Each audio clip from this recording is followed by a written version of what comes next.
Hello, today we will be covering Lesson 3.1, Parallel Lines and Transversals. You will be able to identify relationships between two lines and two planes, and name pairs of angles formed by two lines in a transversal. These are our new vocab terms. So our first one, parallel lines. These are coplanar lines that do not intersect. So you'll notice here, when we're writing it out, we call them sort of like railroad tracks. Two lines up and down to show parallel, and also if we're in a graph or a diagram, we have triangles on our lines to show that they're parallel.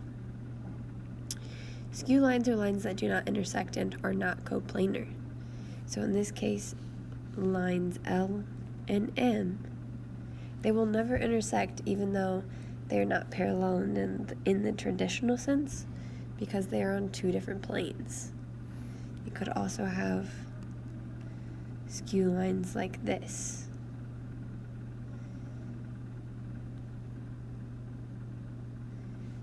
It's kind of hard to see what's going on. Where one is going straight up and down,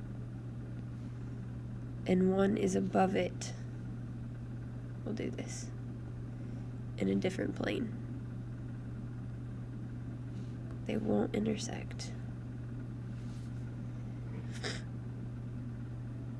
Think about for that one arm, your fingers pointing towards the ceiling, and one arm is pointing towards the wall in front of you. That would be sort of like a skew line.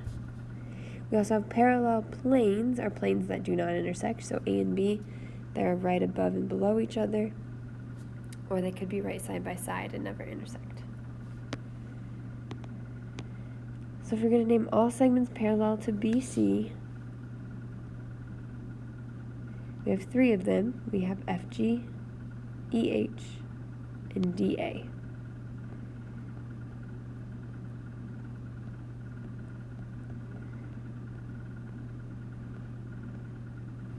And a segment skew to EH.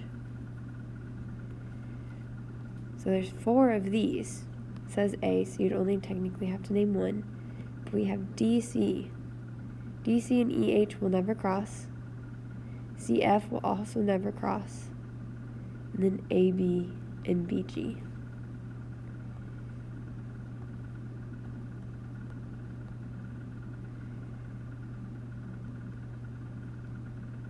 Then don't forget those segment lines on top. And a parallel plane to ABG would be the plane on top. They will never cross each other, so you can say plane DCF.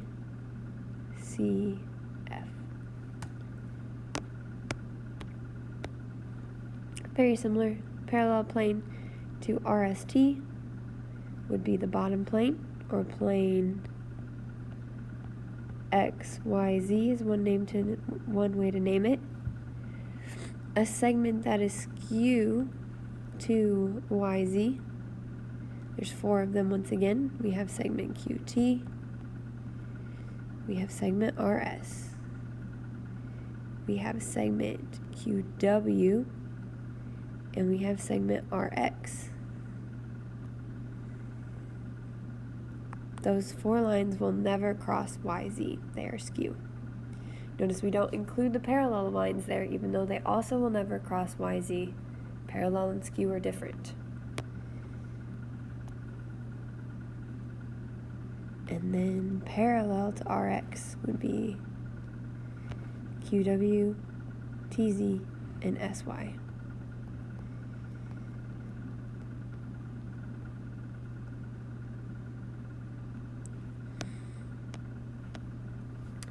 Alright, now this section is really important for the rest of the school year, so make sure you really get these things. When two lines are intersected by a third line, called the transversal, 8 angles are formed.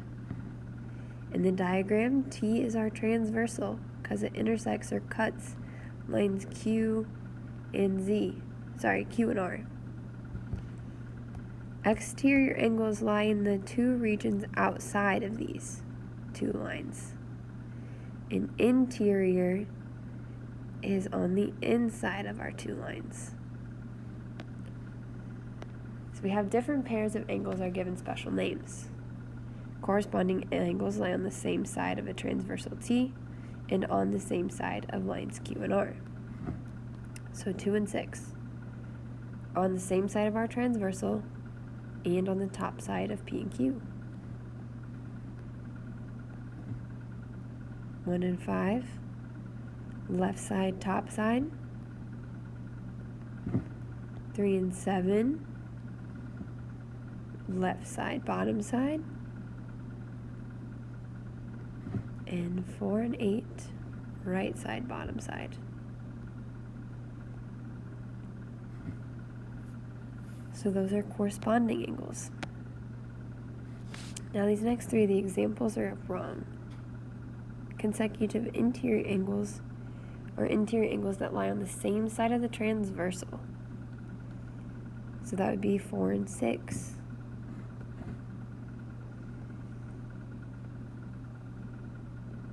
Those are consecutive interiors.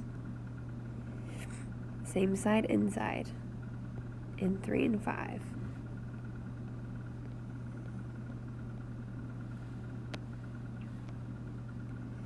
Alternate exteriors are on opposite sides of the transversal and are on the outside. So thankfully, they basically tell us what we need to do. All opposite sides alternating, and then on the outside. So angle 2 and angle 7. And we also have 1 and 8.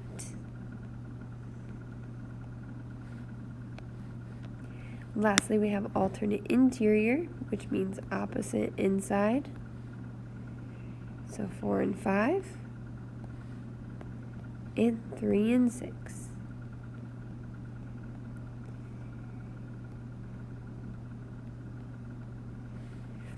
Those are our alternate interiors.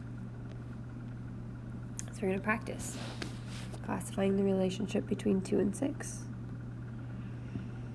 Well, they're on the same side of the transversal and both on the right side of our two lines.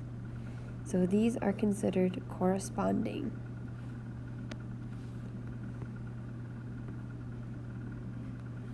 How about 1 and 7? Alternating sides of our transversal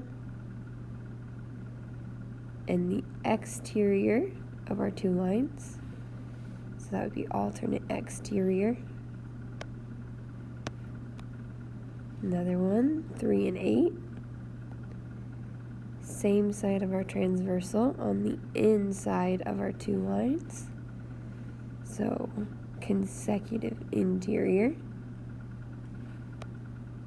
And 3 and 5.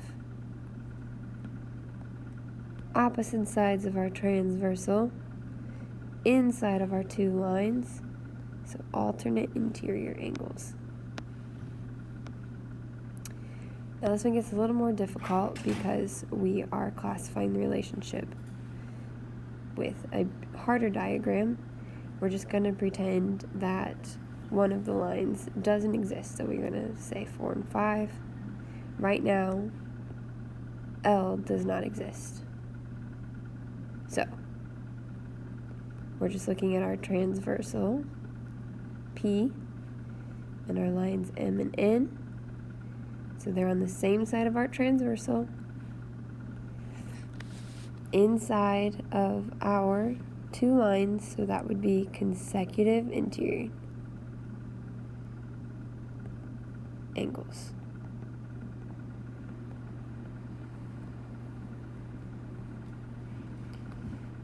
Now we have 7 and 9. We're going to pretend N does not exist. So they're on the same side of our transversal, opposite, or same side of our lines as well. So these are considered corresponding angles.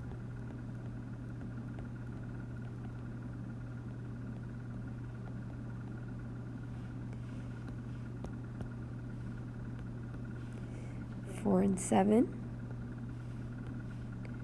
Transversal P, lines N and M,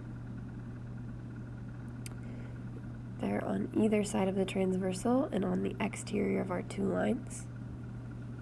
So they're alternate exterior angles.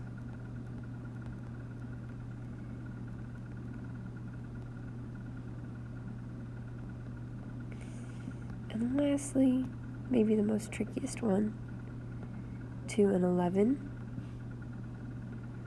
We have our transversal. We have two lines. We're pretending M doesn't exist this time. So they're on alternate sides on the inside of our two lines.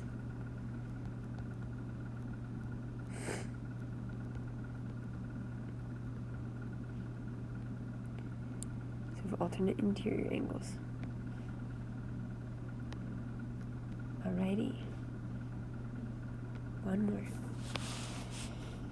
Now we need to identify the sets of lines to which A is a transversal. So a transversal is just basically something that intersects other lines. So we can tell right now that A intersects lines C and F. But lines also extend forever.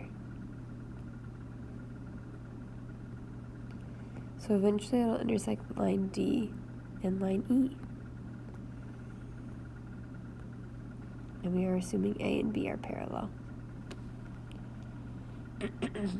That means that line B is going to be the transversal of the same lines as line A. D,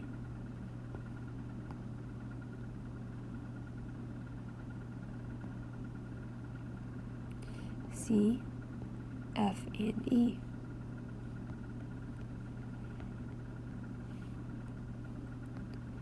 And then C will be the transversal of every line, except itself, because there are no lines parallel to it.